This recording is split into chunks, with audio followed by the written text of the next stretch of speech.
Hola, hola a todos.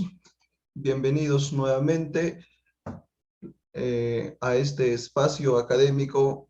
Estamos conectados nuevamente con cada uno de ustedes a través de esta red social y es un gusto y un placer, como siempre, estar compartiendo temas de innovación, de actualidad, para fortalecer el talento humano del sector agrario, no solamente a los profesionales, sino también a nuestros productores, en virtud de que tenemos múltiples problemas que nos acojan al sector agrario. Por ello, como siempre, el Centro de Innovación y Asistencia Agraria, buscando a los mejores profesionales para conectarlos con ustedes de manera gratuita en cada uno de estos espacios. El día de hoy estamos con una eminencia, con un profesional de nuestra hermana República de Argentina. Me refiero al ingeniero Carlos Abecasis, ingeniero agrónomo especializado en agroecología y en microbiología de suelos. Es máster en administración de empresas y tiene un posgrado en neurociencias aplicadas a la toma de decisiones. Fue docente en varios seminarios y cursos de agroecología en universidades y centros de estudio superior, disertante en foros, congresos dentro y fuera de Argentina sobre microbiología de suelos y sobre biorregeneración de suelos. Trabajó muchos años en bioremediación de suelos, en petrolados, y en el año 2009 armó junto con dos socios un laboratorio de bioinsumos para biorregeneración de suelos a medida, desde donde viene asesorando a productores a nivel internacional, y el día de hoy está con nosotros para todos nuestros compatriotas peruanos y también para nuestros amigos que nos siguen desde otros países como Ecuador, Colombia, Bolivia sobre todo, nuestros hermanos de México, Honduras, Haití, para compartir muchas experiencias, y se van sumando a este espacio muchos profesionales, no solamente de Perú, sino de América Latina.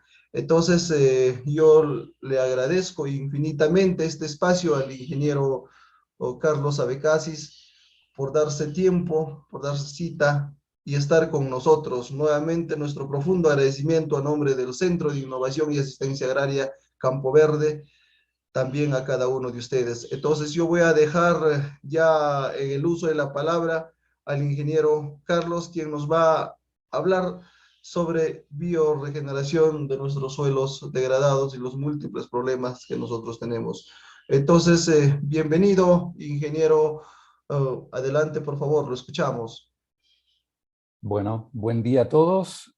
Agradezco realmente este espacio porque mi, mi esencia, mi naturaleza tiene que ver con el despertar, ¿no? O sea, cómo lograr que la gente pueda despertar y pueda entender que hay muchas cosas que se pueden mejorar, sobre todo en el uso de la tierra, que es lo que nos está dañando tanto por muchas prácticas inadecuadas. En realidad, mucha gente cree que todo el problema de la humanidad está referida al glifosato, ¿no? Como si eso fuese todo lo que ahí empieza y todo termina ahí. Y entonces la culpa de que hoy los suelos estén degradados o la culpa de que el mundo esté intoxicado tiene que ver con el glifosato. Y la verdad, no es real eso. Hay muchas otras cosas que hacemos mal y que terminan como consecuencia degradando los suelos y por ende todo lo que nosotros hagamos va a dar resultados por lo menos malos, vamos a decir, para hacer una forma rápida de expresarme, ¿no? Entonces, la charla de hoy va a estar referida justamente a este concepto, a tratar de entender qué es lo que nosotros estamos haciendo mal y qué es lo que nosotros estamos haciendo bien en el uso del suelo. Entonces, por eso la charla dice por qué se degradan los suelos y cómo evitarlo. Por supuesto que esta charla que voy a dar hoy es simplemente una primera aproximación conceptual, pero podemos hablar horas y horas y horas de esto, ¿no? Hoy va a ser una charla realmente muy breve, para que no se aburran, para que sea una charla más didáctica, y voy a tratar de no hablar en términos muy técnicos, para que cualquier persona que esté escuchando lo pueda entender. Entonces, vamos a la primera pregunta, porque si uno está hablando de que los suelos se degradan, bueno, tenemos que saber primero qué es el suelo. Parece una cosa obvia, ¿no? O sea, si yo le pregunto a cualquiera de ustedes qué es el suelo, cualquiera más o menos me puede llegar a decir qué es el suelo.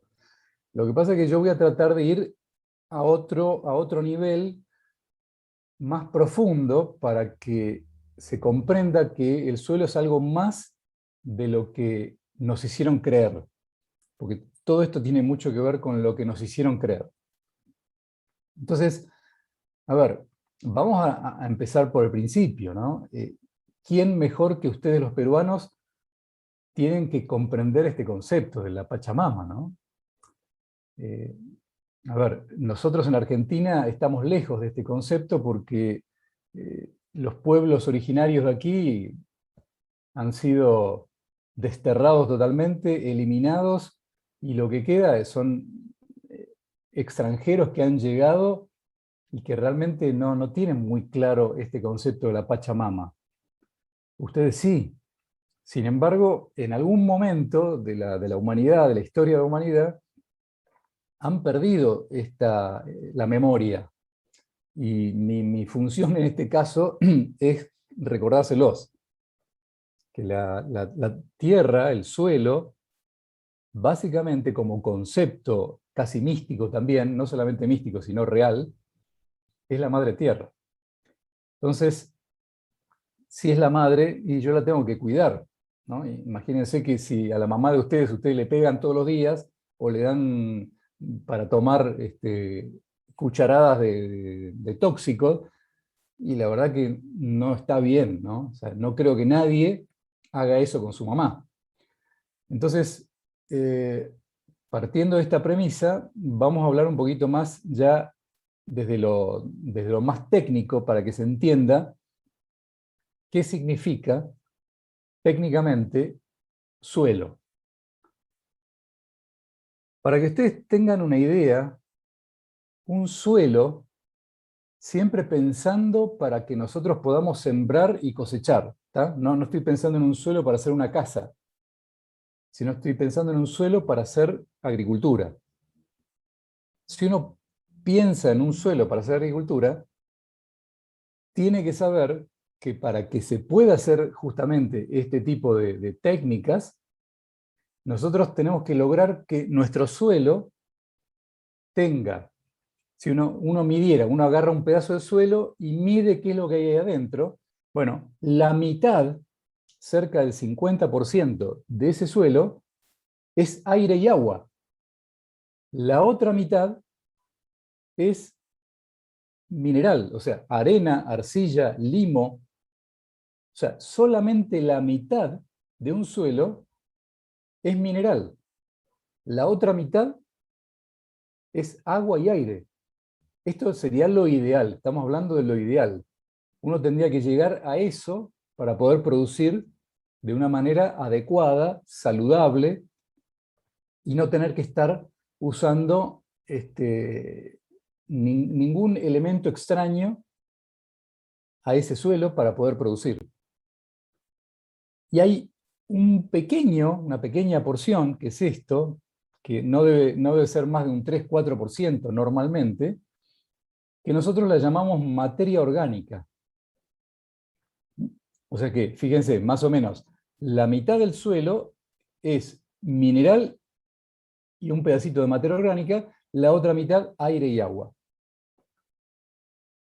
Vamos a tratar de entender por qué es así y cómo se logra que el suelo realmente sea aire, agua, material mineral y materia orgánica. Vamos a ver cómo se logra esto y qué es lo que fuimos haciendo mal para que esto se rompa totalmente. Normalmente hoy los suelos, normalmente, por las malas prácticas que hacemos, y tienen más o menos un 70%, de mineral, muy poquito aire y muy poquita agua, y muy poca materia orgánica.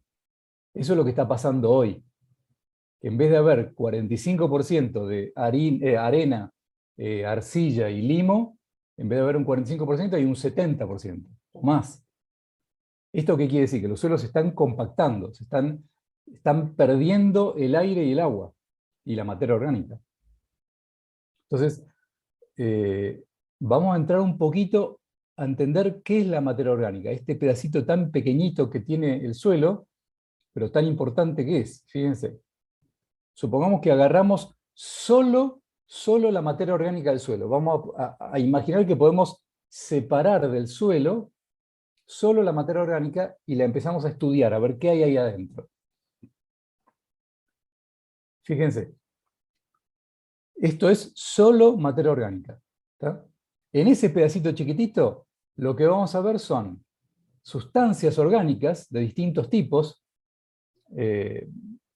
hormonas, enzimas, vitaminas, proteínas, o sea, ese tipo de cosas hay en un pedacito. Se calcula más o menos que entre el 30 y el 40% de esa materia orgánica son sustancias orgánicas. Entre el 10 y el 20% de esa materia orgánica corresponde a lo que nosotros llamamos humus. Esta palabra humus es la base importante para que todo funcione bien.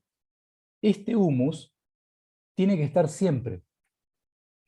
Siempre. Entonces yo les pregunto a ustedes, ¿ustedes tienen humus en su suelo?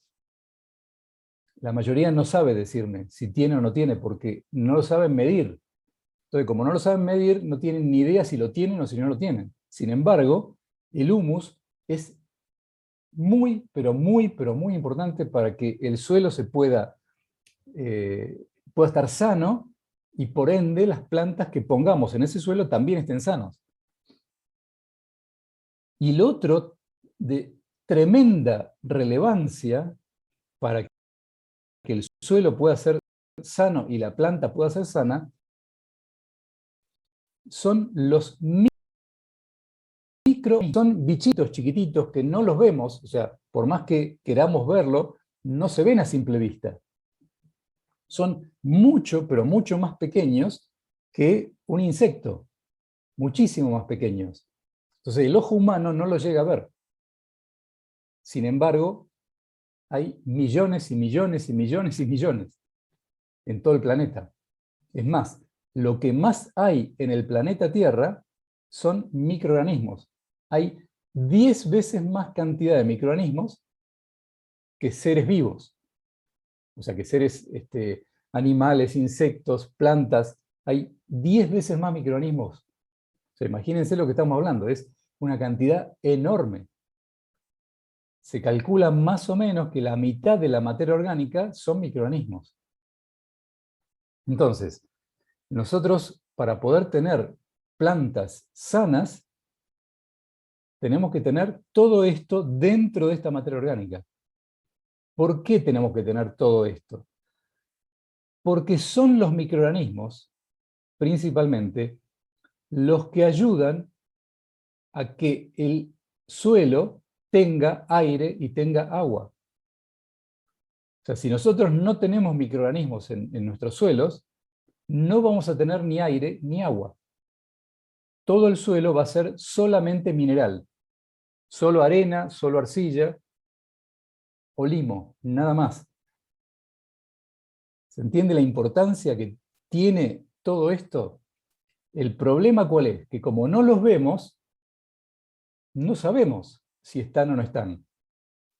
Y lo peor, como no los vemos, los matamos y no lo sabemos. O sea, imagínense que si fueran animales, que uno los ve, si se mueren, inmediatamente ustedes lo saben y van a tomar seguramente alguna decisión para dejar de matarlos.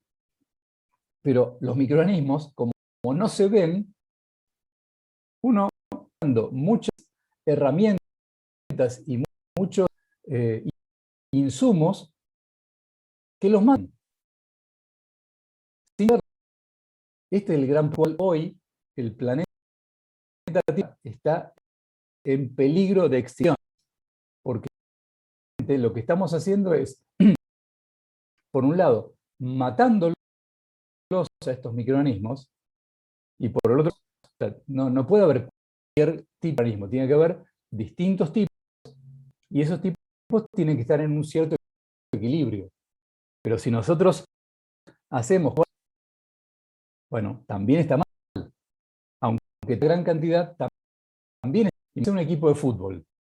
Un equipo de fútbol con todos arqueros. Desastre ese equipo de fútbol. O todos delanteros. No puede existir. Es un equipo desequilibrado. Bueno, lo mismo pasa en el. Si nosotros tenemos todos, primero, si no los tenemos, estamos perdidos. Si los tenemos todos iguales, también estamos perdidos. Entonces, muy importante entender, vamos a ir un paso más en profundidad. Vamos a hablar de humus. Vamos a hablar un poquito del humus. Yo les decía que el humus es una sustancia muy importante. ¿De dónde viene el humus? La parte más importante, la mayor cantidad de humus que hay en un suelo, fíjense de dónde viene. Una parte viene de las hojas que se mueren.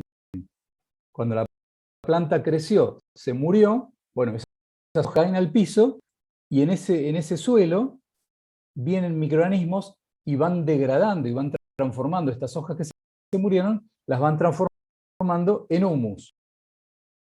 Pero del humus que hay en un suelo, solamente el 10% viene de degradación de estas muertes. Otro 10% del humus total que hay en un suelo viene de las que se murieron. O sea, una vez que la planta se murió, las raíces se transforman en humus. Si está todo bien, si todo el sistema está funcionando bien, se transforman en humus. Gracias a que los microorganismos atacan a esas raíces, las transforman en humus. Pero fíjense esto que viene ahora aquí.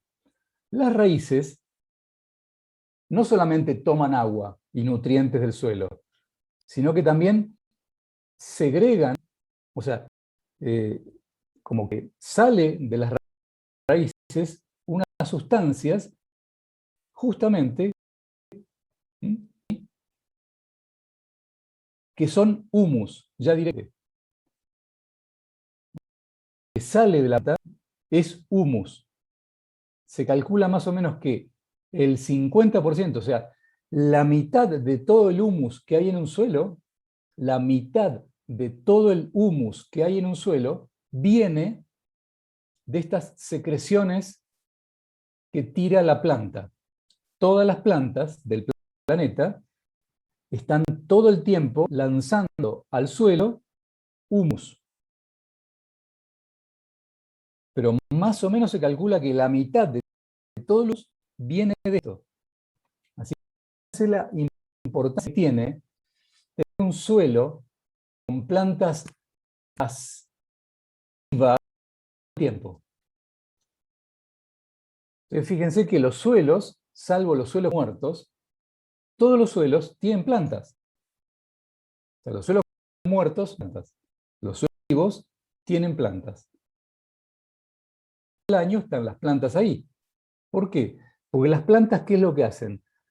Toman energía del sol, la transforman dentro de ella en comida para las plantas, como las plantas no pueden ir al mercado a comprar comida, entonces necesitan tener alguna fuente de energía para poder alimentarse ellas. ¿Cómo se alimentan ellas? Bueno, gracias a la energía que les da el sol, esa energía les da capacidad para poder fabricar comida, bueno, y esa comida les sirve a ellas para poder vivir. Y además esa energía del sol les da la posibilidad de que ellas puedan chupar del suelo nutrientes también y agua. Todo gracias a la energía del sol. Entonces, esa energía hace que las plantas puedan fabricar sus alimentos, tomarlos del suelo, tomar agua del suelo, y lo que les... a ver, en esos procesos que hace la planta gracias a la energía del sol, uno de los procesos que hace es eliminar por la raíz estas sustancias que yo le dije, que terminan siendo humus para ese suelo. Entonces, ¿por qué es tan importante el humus? Y los microorganismos, obviamente, las dos cosas. Les voy a contar cuáles son las principales funciones del humus, para que ustedes vean la importancia que tiene. ¿Por qué le doy tanto énfasis a este tema? Porque, entre otras cosas, el humus tiene una función de retener el agua. O sea, el agua, en vez de perderse por el suelo o perderse en forma horizontal, que se vaya a otro lugar, bueno, el humus es como un imán. Imagínense ustedes en su cabeza que el humus es como si fuese un imán que retiene el agua, la deja pegada a esas moléculas. Entonces, si yo tengo mi suelo con humus, voy a tener más posibilidades de retener el agua y que no se me pierda el agua. La importancia que tiene, sobre todo en Perú, en muchas de las zonas que yo estuve allí, son absolutamente áridas, son zonas donde no llueve. Imagínense la importancia que tiene poder retener el agua. La poca agua que haya, poder retenerla. Bueno, el humus tiene esa función. Entonces, si ustedes tienen un suelo sin humus, el agua se les escapa, se pierde. Otra función que tiene el humus, también retener, además del agua, retiene nutrientes. ¿Mm? Imagínense que se les pierden los nutrientes a ustedes y la planta no lo puede tomar. Eso es el principio del fin. Entonces, acuérdense que el humus es como un imán. Ténganlo ustedes en su cabeza. ¿Para qué sirve el humus? Para retener agua, retener nutrientes. El humus tiene una capacidad para que no se salinice el suelo, evita que se llene de sales el suelo. Por eso, cuanto más humus hay, menos salino es el suelo. Otra función, elimina sustancias tóxicas. Hay muchas sustancias tóxicas, sobre todo cuando ustedes trabajan con agroquímicos y cuando trabajan con fertilizantes, son tóxicos.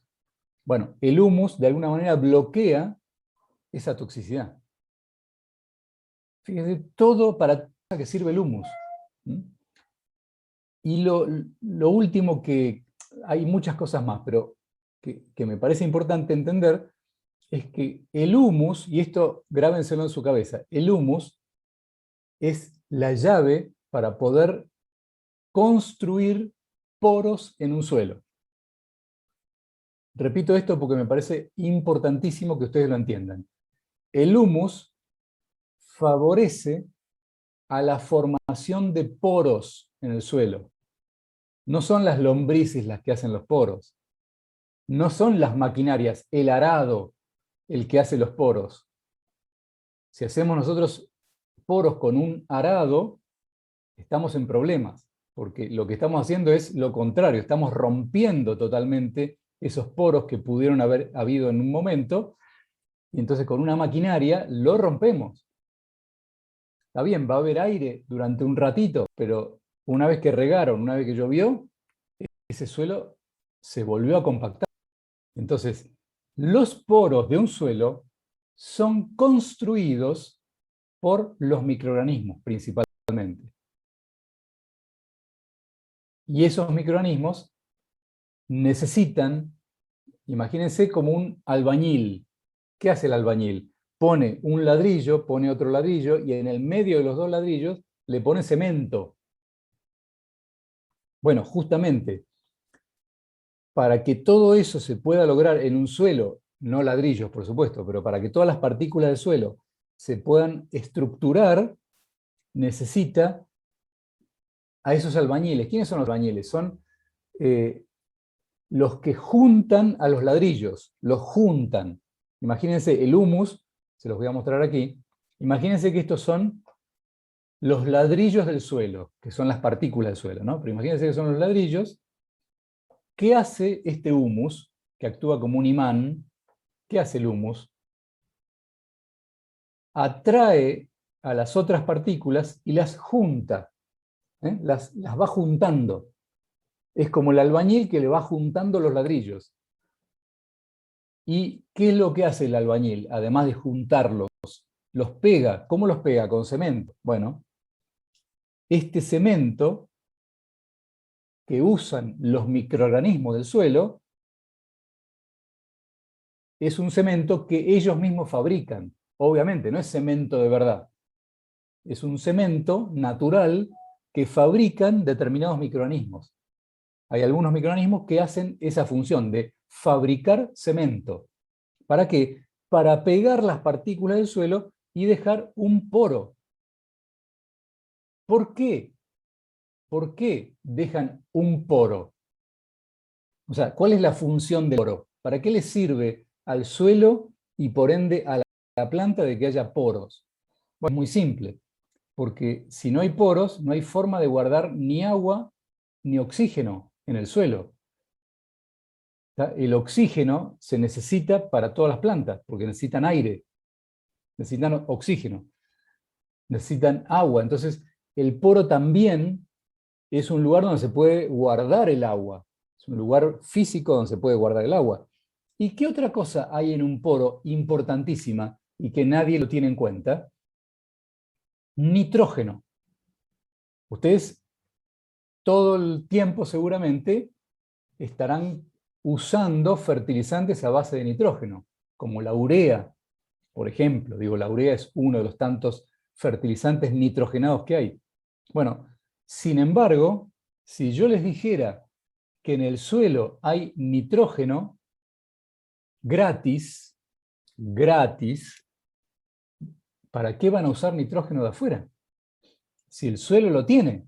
Lo que pasa es que como los suelos están tan compactados, este nitrógeno es muy poco lo que hay. Entonces, lo que nosotros tenemos que lograr es tener una gran cantidad de poros. ¿Para qué? Para guardar agua, para guardar oxígeno y para guardar nitrógeno. Para no tener que necesitar usar nitrógeno externo. Si el nitrógeno es gratis, ¿para qué vamos a ir a comprar nitrógeno? Entonces, esto, lo que yo les estoy mostrando, si bien obviamente que este nitrógeno que hay en los poros a lo mejor no le alcanza a las plantas, bueno, sin embargo hay otra fuente de nitrógeno en el suelo. ¿Cuál es la otra fuente de nitrógeno? La materia orgánica. ¿Se acuerdan que yo les hablé de la materia orgánica? Bueno, esas sustancias orgánicas que yo les mencioné, dentro de esas sustancias, una parte de esas sustancias orgánicas es nitrógeno. Es nitrógeno distinto, químicamente distinto, pero no importa. Ese nitrógeno también le sirve a la planta. Entonces tenemos dos fuentes de nitrógeno. La que estaría en el poro, dentro del poro, y la que viene de la materia orgánica. Son dos fuentes de nitrógeno. Con esas dos fuentes, si nosotros trabajamos bien esa tierra, no necesitamos comprar fertilizantes nitrogenados. ¿Tá? Entonces, es muy importante. Vamos a hablar ahora un poquito de esos microorganismos que les mencioné y la importancia que tienen. Imagínense que el suelo es algo parecido a esto. Por supuesto que esto es un dibujo, no es real, pero sin embargo esto es lo que realmente pasa en un suelo. Un suelo es como una fábrica gigante que está todo el tiempo funcionando, igual que nuestro cuerpo. Por eso se dice que el suelo es un organismo vivo.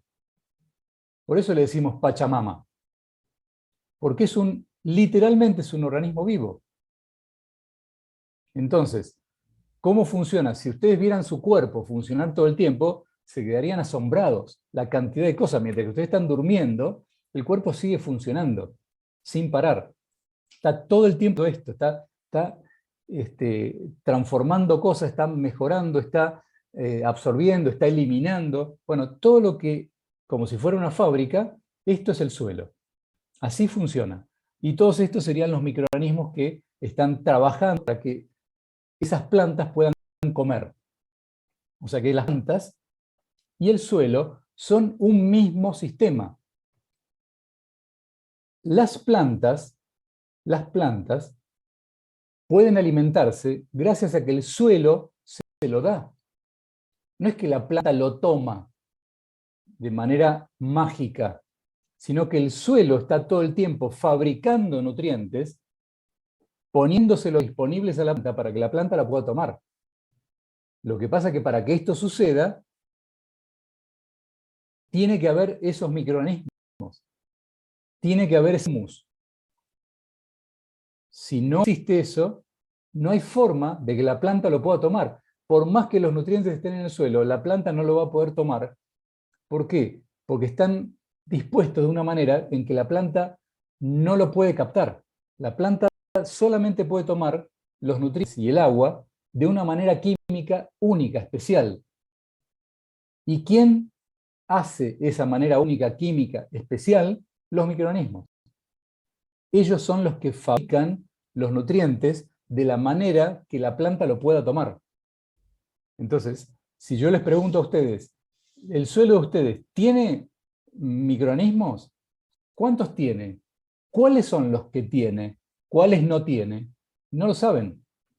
¿Por qué? Porque los estuvieron matando todo el tiempo y porque no hay nadie que les da esto que yo les estoy diciendo. Entonces, uno cree ingenuamente de que el suelo es solamente arena, arcilla y limo. Es lo único que cree la gente, porque como todo esto no se ve, es muy difícil entenderlo. Esto es como creer en Dios. Y no se ve, pero sin embargo está. Y bueno, ¿y cómo está? Bueno, les estoy mostrando cómo está. Cómo está Dios acá adentro. ¿Mm? Entonces, digo, ¿qué es lo que nosotros hacemos para matar a esos bichos y para desequilibrarlos? Acuérdense, tenemos que tener, si son 11 jugadores de fútbol, tenemos que tener delanteros, arqueros, mediocampistas y defensores. Tenemos que tenerlos a todos. Tenemos que tener 11 jugadores y los 11 diversos, que sería este caso. O sea, si yo miro un suelo virgen, un suelo que no ha sido tocado nunca, si yo miro los microorganismos que tiene, son todos distintos, tienen una gran cantidad y todos diferentes. Así es como debería estar ese suelo, con muchos microorganismos y todos distintos. Sin embargo, cuando empezamos a usar fertilizantes y empezamos a usar agroquímicos, esto que ustedes ven aquí se empieza a perder esa diversidad. Empezamos a tener 11 jugadores iguales. ¿Por qué? Porque le estamos dando comida a que esos microorganismos crezcan. Entonces, si yo le doy solamente urea al suelo, ¿qué hago? Hago que los microorganismos que comen urea crezcan y crezcan y crezcan y crezcan. ¿Por qué? Porque le estoy dando la comida justa para ellos. Y el resto, que no come urea, no crece. ¿Se entiende esto? O sea, yo estoy segregando de alguna manera, estoy haciendo que solamente crezcan algunos y otros no. Por eso es que el uso de los fertilizantes de síntesis química lo que hacen es hacer crecer a algunos y a otros no. Imagínense, en un equipo de fútbol, yo solamente le pago el sueldo a Messi. Solo hago a él, a todos los demás jugadores no les pago. ¿Qué va a pasar?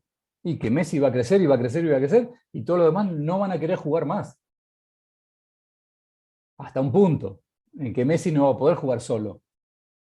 Entonces, no va a quedar otra que pagarle a todos. Bueno, esto es lo mismo. Si yo solamente pongo urea, o solamente pongo sulfato de amonio, o solamente pongo fosfato diamónico, lo único que voy a hacer es hacer crecer en exceso a algunos microorganismos y otros no. Y ese suelo va a estar desequilibrado totalmente. Y en un suelo, esto anótenlo lo que voy a decir ahora, en un suelo desequilibrado biológicamente, cualquier planta que yo ponga va a estar desequilibrada también. Entonces, las plantas desequilibradas es como una persona desequilibrada. ¿Qué va a pasar si ustedes están desequilibrados? Y van a tener una enfermedad, inevitablemente. No van a poder no enfermarse, se van a enfermar seguro. Y entonces, ¿qué pasa cuando se enferman? Van y compran, no sé, el fungicida para poder matar a ese bicho que les empezó a dañar la planta. ¿Pero por qué se les dañó la planta? Porque ustedes desequilibraron el suelo. ¿Se entiende? O sea, si ustedes desequilibran el suelo, automáticamente la planta entra en un desequilibrio, y si la planta está desequilibrada, no hay forma de que no se enferme. Se va a enfermar seguro. Y por eso es que tienen que usar un fungicida, un insecticida, un bactericida. ¿Por qué? Porque ustedes desequilibraron el suelo. O sea, no es porque había hongos o porque había insectos malos que los atacaron. No es así. No es así. No existen hongos malos, no existen insectos malos, no existe nada de eso. Eso es desequilibrios. Cuando ustedes ven una plaga, cuando ustedes ven una fungosis, un hongo que se desarrolló en la planta, es porque ustedes hicieron mal las cosas. No porque hubo un hongo que creció en forma descontrolada porque es malo. El hongo no es ni malo ni bueno, es un hongo. Lo único que está mal es haberle dado las condiciones para que ese hongo crezca en forma exagerada y termine dañando a mi planta.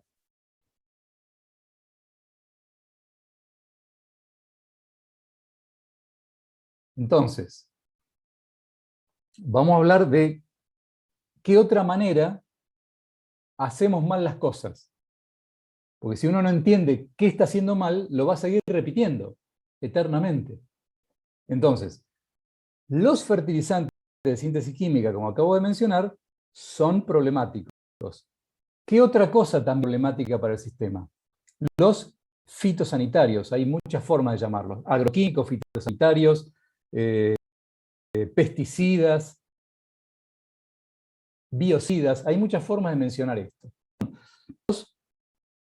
Que se llaman herbicidas, insecticidas, fungicidas, acaricidas, nematicidas, todo lo que termine con sida son los fitos. Bueno, en forma inversa, al revés de lo que les estuve diciendo recién, que un fertilizante hace exagerante algún microorganismo, los fitosanitarios es exactamente lo que lo que hacen es eliminar a los microorganismos. Hay distintos tipos de microorganismos, hay muchos microorganismos distintos. Acá les puse 3 nada más. Microorganismos que degradan la lignina, algas también son microorganismos, micorrizas también microorganismos. ¿Qué hacen todos estos? Los matan. O sea, los herbicidas, los insecticidas, los fungicidas matan a una gran cantidad de microorganismos. No solamente los que nosotros quisiéramos que no crezcan, sino que también matan a otros, sin saberlo. Sin saberlo. Por ejemplo, un herbicida mata hongos también. ¿Tá? Un fungicida mata también. ¿Tá? O sea, son tan agresivos estas sustancias que matan a muchos microorganismos. Muchos. Y volvemos al concepto inicial. Si yo mato a muchos microorganismos, voy a dejar desequilibrado el sistema. Entonces, vamos a otro tema. ¿Qué otras cosas afectan a los microorganismos? Acuérdense, nosotros tenemos que tener la cantidad y diversidad microbiana ideal para que todo esté en equilibrio. Ya dijimos que los fitosanitarios desequilibran el sistema microbiano. Los fertilizantes desequilibran el sistema microbiano. Pero hay manejos, además de esto, que también desequilibran el sistema microbiano. ¿Cuáles son? Una es hacer el mismo cultivo uno sobre otro. Por ejemplo, hacer papa sobre papa sobre papa sobre papa, o sea, siempre hacer el mismo cultivo, eso crea un desequilibrio microbiano que termina enfermando a las plantas. Entonces, no se recomienda hacer el mismo cultivo siempre en el mismo lugar. ¿Qué otra cosa desequilibra el sistema microbiano? El arado, que tanto se usa, es destructivo. ¿Qué es lo que hace un arado? Hace que toda la parte de arriba del suelo quede abajo. O sea, yo doy un pan de tierra, ¿tá? O sea, paso del arado, agarro el pan de tierra y lo doy vuelta. ¿Qué quiere decir? Que los microorganismos que estaban arriba, que necesitaban aire, ahora están abajo. Los maté. Imagínense lo que estoy haciendo. Estoy asesinando, otra quejita, ¿tá? Estoy asesinando millones de microorganismos. Los estoy dejando sin aire. Di vuelta el pan de tierra, los microorganismos que estaban arriba, ahora están abajo. Se murieron asfixiados. ¿Qué otra cosa también es dañino para el sistema? Dejar el suelo desnudo, sin nada. Esto que están viendo acá, es destructivo para los microorganismos. ¿Por qué? Acuérdense que los microorganismos comen, les da la planta, sustancias que emite la planta, y la misma es lo que le da. O sea, los microorganismos están mamando de planta. Es como los bebés que están mamando la planta. Bueno, los microorganismos están todo el tiempo captando los alimentos y la energía que le da la planta. Entonces, cuando nosotros no tenemos vivas, los estamos matando de hambre. ¿Mm? Entonces, ya para terminar esta charla, ¿cuáles son las conclusiones de todo esto? Las conclusiones son, la primera conclusión es que nosotros hablamos de degradación de suelo, lo que estamos diciendo es que ese suelo perdió su equilibrio biológico. Eso es un suelo degradado. O sea, perdió el equilibrio, se desequilibró, así como estos dibujitos, ¿no? Está desequilibrado. Está muy gordo, este señor está muy flaco, está desequilibrado el sistema. Bueno, esto es lo que le pasa al suelo. Cuando el suelo pierde ese equilibrio biológico, porque se murieron muchos microorganismos o porque muchos igualitos, ese desequilibrio es el principio de la degradación de un suelo. Segunda conclusión de todo lo que dije hasta ahora. Los suelos se degradan por malas praxis. ¿Qué es decir malas praxis? Hacemos mal las cosas. No es solamente por haber agregado un agroquímico o un fitosanitario que los suelos se degradan. Los suelos se degradan porque hacemos muy mal las cosas. Por supuesto, hay gente que hace bien las cosas, ¿no? Estoy hablando de aquellos que hacen mal las cosas.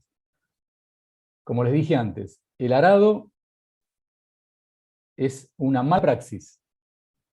El suelo desnudo es una mala praxis. Usar fertilizantes y biocidas de síntesis química es una mala praxis. Hacer monocultivo es una mala praxis. Si sumamos todas estas malas praxis, definitivamente vamos a tener problemas serios, pero serios, en nuestros suelos y en nuestras plantas. Entonces, las plantas se van a enfermar y vamos a tener que usar agroquímicos y entramos, se llama un círculo vicioso. Y la tercera y última opción es que se puede producir de manera sustentable.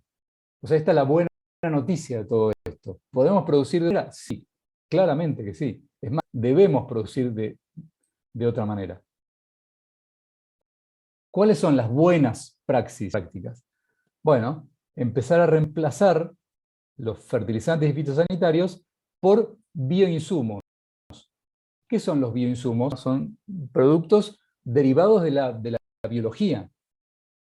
Por ejemplo, hacer un compost, usar estiércoles, hacer fertilizantes a través de esto, esa es la manera correcta de nutrir al suelo y hacer que ese suelo esté todo el tiempo con buena fertilidad. O sea, que la Pachamama les pueda dar de comer a las plantas. Y eso se logra no con fertilizantes, sino con compost, o sea, con enmiendas orgánicas se llaman en general. ¿Qué otra cosa tenemos que hacer para cambiar esta forma de trabajar? Bueno, reducir el uso de maquinarias. A veces tenemos que usar, pero son pocas las veces y con muy poca intervención, lo menos posible. Porque los suelos, cuando están fértiles, no se compactan. Repito esto, cuando un suelo está fértil, no se compacta. Entonces, no se necesita romper ese suelo para que tenga aire. Después, estar todo el tiempo, con plantas vivas en el suelo, no dejarlo desnudo. Hacer rotaciones, no hacer un cultivo todo el tiempo el mismo. O sea, rotar con distintos cultivos. Hacer papa, tomate, arveja, no sé, hay miles y miles de cultivos, maíz, que nosotros siempre usamos 5 o 6 cultivos nada más, como si eso fuera todo. Hay, no sé si 10.000 tipos de cultivos distintos, nosotros hacemos 10. Esto es el principio del fin. Entonces, tenemos que empezar a variar, porque además esa variación nos sirve a nosotros como alimento. Nosotros siempre comemos papa y tomate, nuestro cuerpo se va a enfermar. ¿Por qué? Porque no podemos vivir con 2 o 3 alimentos nada más. Necesitamos 100 alimentos distintos, por lo menos 100 alimentos distintos, porque cada uno de ellos contiene distintos nutrientes. Entonces, si siempre comemos lo mismo, siempre tenemos los mismos nutrientes y estamos haciendo mal las cosas. Por eso es que nos enfermamos nosotros también, porque nos alimentamos pésimamente mal. Pésimamente mal. Ese es otro tema. Podemos hablar horas de este tema de la nutrición. ¿Qué es alimentarse bien? Podemos hablar mucho de ese tema. Hacer cultivos mixtos o hacer intersiembras, o sea, en el mismo lugar a lo mejor poner tomate y albahaca, por ejemplo, poner, no sé, distintas cosas que sean compatibles entre sí. Hacer siembras escalonadas, no hacer todo de una sola vez, sino esta semana hacer una cosa, dentro de 10 días sembrar otra cosa, dentro de otros 10 días sembrar otra, y estar todo el tiempo con el suelo lleno de plantas vivas. No usar semillas modificadas genéticamente. Esto es otro tema, porque las semillas modificadas genéticamente están hechas para que usen fertilizantes y usen herbicidas e insecticidas. Entonces, cuanto más natural sean las semillas, mejor. Más diversidad natural va a haber. Y hacer siembras directas, o sea, sembrar directamente sin eliminar los rastrojos que quedan en el suelo. Al contrario, dejar todos esos rastrojos, todas esas plantas que se van muriendo, dejarlas ahí y sembrar encima de eso.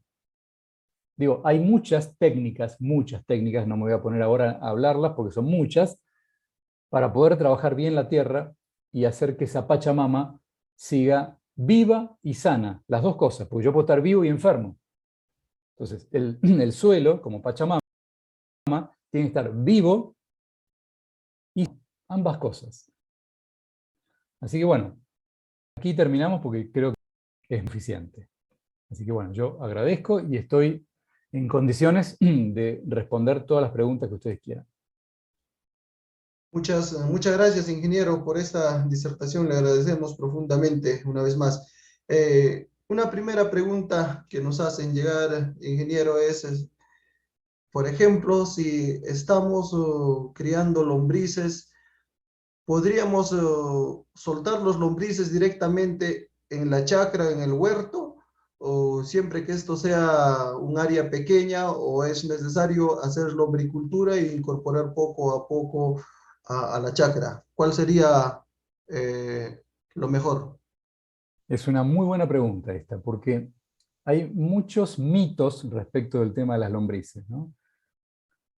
Lo primero y más importante que hay que comprender acá es que para que una lombriz pueda desarrollarse, o sea, pueda eclosionar el huevo, pueda crecer y desarrollarse bien, necesita aire.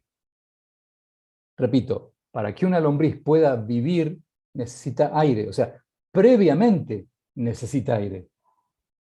si bien la lombriz hace canales, y esos canales llenan de aire el sistema, pero la lombriz, si previamente no hay aire, ella no puede hacer canales. Es como el huevo y la gallina, ¿qué es primero? Entonces, la primera condición para que puedan soltar las lombrices en el suelo es que ese suelo tenga aire previamente. Cuidado con esto, porque si yo lo pongo en un suelo compactado, las lombrices no van a poder desarrollarse. Entonces, esto es tremendamente importante para entender.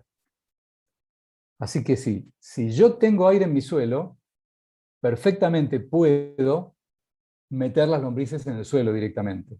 Si no tiene aire, ni se les ocurra hacer eso. ¿Qué es lo que tienen que hacer en ese caso de que el suelo no tiene aire? Una de dos. O pasan una rastra liviana y ya hay un poco de aire y ahí las meten, o bien hacen un compost donde meten las lombrices.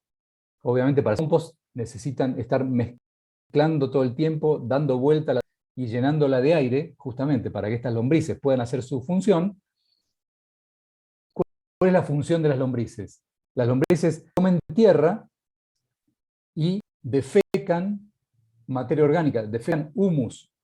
¿Qué es lo que hacen? Van comiendo la tierra y van cagando, perdón la expresión, pero van cagando humus. Entonces, lo que van haciendo es humificando ese suelo. Entonces, si yo hago en el compost eso, una vez que las lombrices transformaron ese suelo y esos orgánicos en humus, ahí recién le pongo ese humus al suelo. Y ahí sí voy a favorecer el sistema. No sé si se entendió la respuesta. Sí, está bien, ingeniero, clarísimo. Otra pregunta que nos hacen, ingeniero, es ¿de qué manera degrada el suelo y afecta en su fertilización el tipo de riego? Bien, esto también es una pregunta para una larga disertación. Eh, si bien yo no soy especialista en riego, el riego puede, como todo, si yo les digo a ustedes, ¿el agua es buena o es mala para el cultivo? Ustedes automáticamente me van a decir, no, es buena. No, depende. Depende de la calidad del agua que estoy poniendo, de la cantidad de agua que estoy poniendo. O sea, si yo pongo 1.000.000 de litros en 1 metro cuadrado de suelo, y seguramente va a ser mala el agua. Pero no porque el agua sea mala, sino porque estoy regando mal. Entonces, la forma de regar es de altísimo impacto en el cultivo. Esto es tremendamente importante de entender de cómo regar. ¿Cómo regar? Bueno, primer punto a tener en cuenta. Mi suelo, ¿qué calidad tiene desde el punto de vista biológico, desde el punto de vista físico y químico? Mi suelo, ¿está en capacidad de recibir el agua y de retenerla? Acuérdense que lo que yo les dije, si yo no tengo un suelo con buena cantidad de humus, no tengo un suelo con buena cantidad de poros, yo voy a estar regando y ese agua se me va a estar perdiendo. Entonces, el agua, no necesariamente porque yo estoy regando, yo voy a estar seguro de que realmente le va a llegar a la planta. Muchas veces no le llega a la planta. Justamente, no le llega porque no tiene la capacidad de ese suelo para poder retenerlo o retenerla y dársela a la planta. Eso por un lado.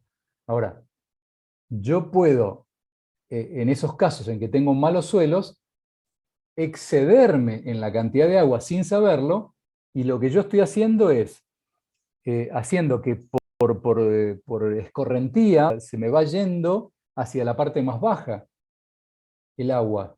Y no solamente se me va a ir el agua, me va a arrastrar a todos los nutrientes que tengo arriba, que son los más ricos. O sea, la parte más rica del suelo está en los primeros 5 centímetros. Entonces, si yo riego de más y ese agua tiene, o sea, el suelo está inclinado, bueno, toda la riqueza que yo tenga arriba se me va a ir abajo. Por eso es tan importante tener un suelo de buena calidad, para poder retener ese agua. ¿Cuál es el otro problema del agua como degradante del suelo? Y puede ser al revés, que yo tenga un suelo muy arenoso, que es típico en Perú.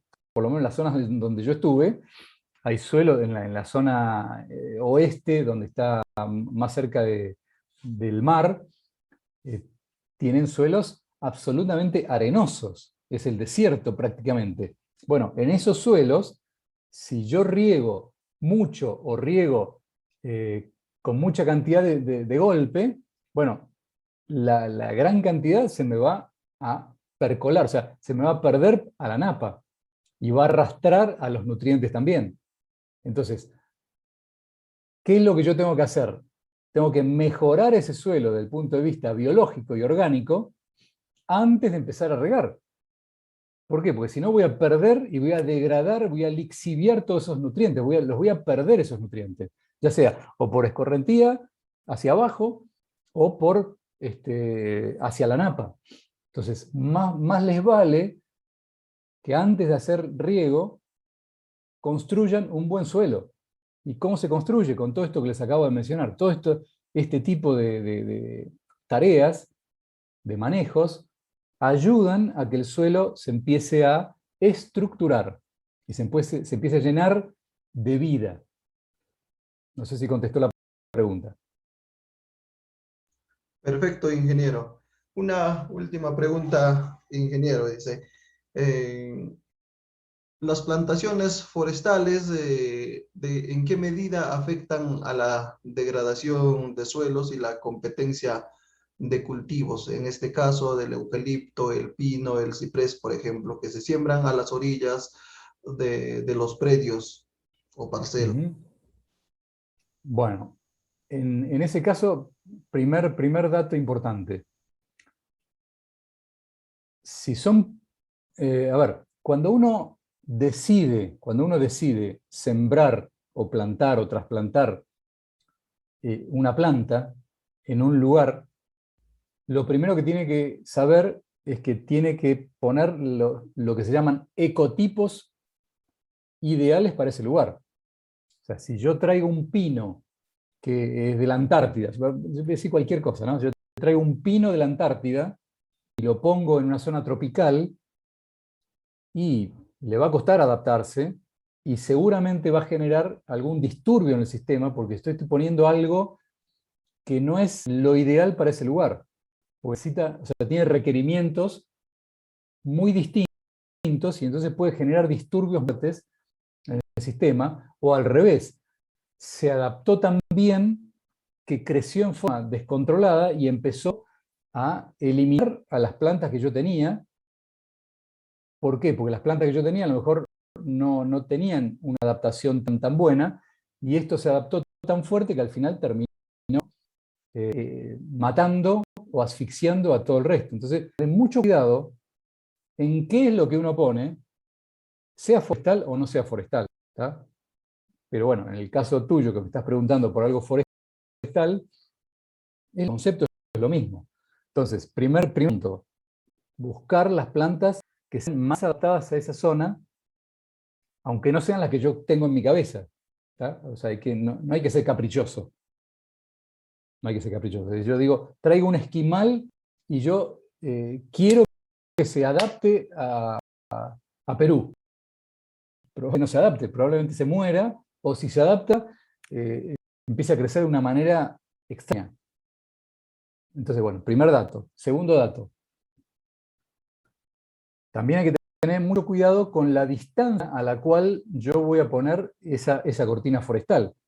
Depende para qué yo quiera la cortina forestal. Si yo la quiero contener los vientos, que muchas veces hacen cortinas forestales para contener los vientos y que no me afecte a mi cultivo, bueno, hay que tener cuidado la cantidad y la distancia a que yo voy a poner esa cortina forestal de mi cultivo. Porque puede ser que esté afectándolo por sombra, porque le dé sombra, o por competencia de nutrientes y por agua. Entonces, también hay que tener muy cuidado con eso, o puede ser incompatible. Cuidado con esto. Todas las plantas del planeta, tienen compatibilidad o no. Esto se llama alelopatía. Entonces, hay plantas que entre sí quieren mucho y se ayudan. Hay plantas que son neutrales, que uno la pone al lado de la otra y no, ni compiten ni no piten, simplemente están ahí y no pasa nada, pero hay otras plantas que son, se matan entre sí. Entonces, las plantas, algunas, segregan sustancias que son desfavorables para mi cultivo. Entonces, también hay que saber eso. ¿Cuáles son las plantas que son compatibles y cuáles no? No vaya a ser que yo pongo un eucalipto que de repente me está afectando por muchos motivos, incluso porque es incompatible con mi planta. Entonces mi planta se enferma y yo digo, ¿por qué se me enfermó? No sé. Bueno, muchas veces tiene que ver con esto, con usar especies que son agresivas o dañinas a mi cultivo. Bueno, digo, de esto podemos hablar mucho, pero me parece que con esto más o menos queda claro qué cosas por lo menos tener en cuenta, ¿no? Muchas gracias, ingeniero. Le agradecemos infinitamente por este y por habernos abierto la mente respecto al manejo de suelos. Seguramente otra oportunidad para seguir conversando. Dijo, hay mucho por hacer, mucho por hablar y nos pasaríamos horas, ¿no? Entonces, le agradecemos a nombre del Centro de Innovación y Asistencia Agraria por este espacio. Que Al tenga, contrario. ya. Muchas gracias, ingeniero. Al contrario, un placer para mí.